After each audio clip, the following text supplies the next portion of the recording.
Their music has been described as more spacious and dynamic than ever. Protomartyr, a rock band from Detroit, they are set to release their sixth album, Formal Growth in the Desert. It comes out June 2nd. Joining me now are two of the band members, Joe Casey and Greg Ahee. Am I getting that right? Ahee. Ahee, okay. Yeah. And so tell us about the band for someone out there that hasn't heard you guys before.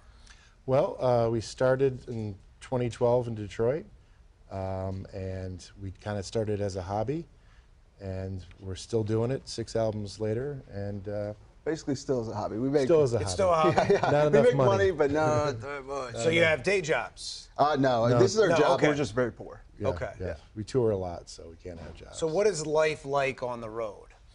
It's 8 hours of sitting in a van, and then you play a show, and then you leave, and you go on to the next town. So we've been some amazing places, but we haven't actually seen them. Yeah, you sit a lot and you loiter outside a venue a lot. Sure. And then you spend an hour playing a show, and then you sit more, and then you loiter more. Yeah, and so, but you guys are going to have your music played at the Tigers game. Tell me about that. I mean, that's an amazing opportunity.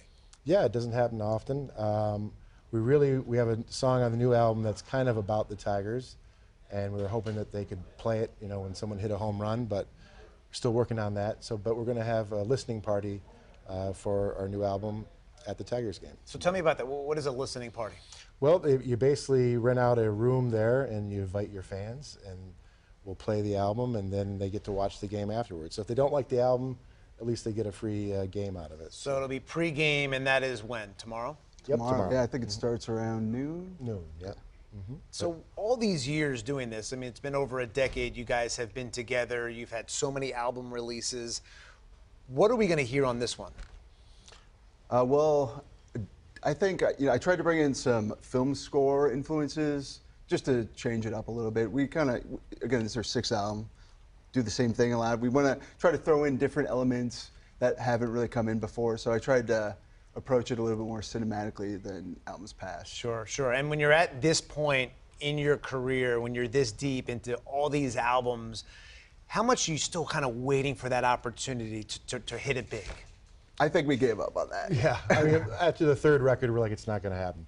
But why do you say that, right? I mean, you hit obstacles, bumps in the road, things like that, and then you say, okay, just one opportunity, the right person, the right place, right time.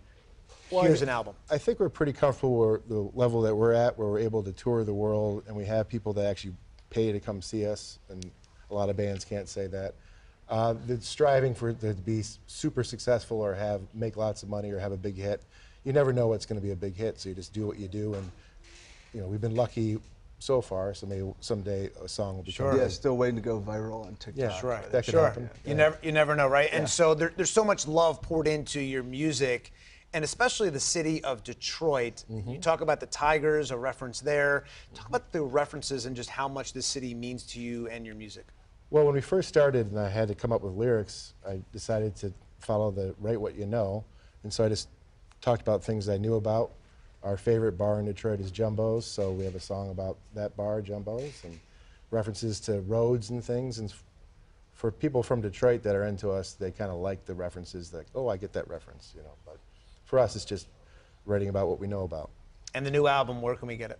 It's going to come out June 2nd, and any record store in town you can get it, and it's probably also available online. Yeah, all the Spotify, Apple Spotify Music, all spots. that stuff will be there. Yeah, and it has to be a thrill. I mean, you've done this so many times now, but it still has to be a thrill when a new album is released. Yeah, you put so much work into it. I mean, we spent more or less 3 years putting this one together, so when it finally comes out, it feels like a relief, but then it's on to the next one after that. And you never know where it's going to come from, right? I'm sure there's times you're on stage and you're into one of your songs and you go, wait, you know what? And something just clicks. I mean, do you have just things just pop in both of your heads just any hour of the night? Yeah, I mean, sometimes I have to just take out my phone and make a voice memo if I have a melody or something coming to your head. I feel like you write down a lot of just random things we say to each other in tour. Yeah. You never know where a song is going to come from. Well, best of luck with your the listening that's going to go on at the listening party at Comerica Park. That's going to happen tomorrow with Protomartyr, and best of luck with your new album. Thanks so much for both of these gentlemen for joining me today. Joe and Greg from Protomartyr, best of luck with the album release and the success with the band. Thanks so much. Thank you guys so much.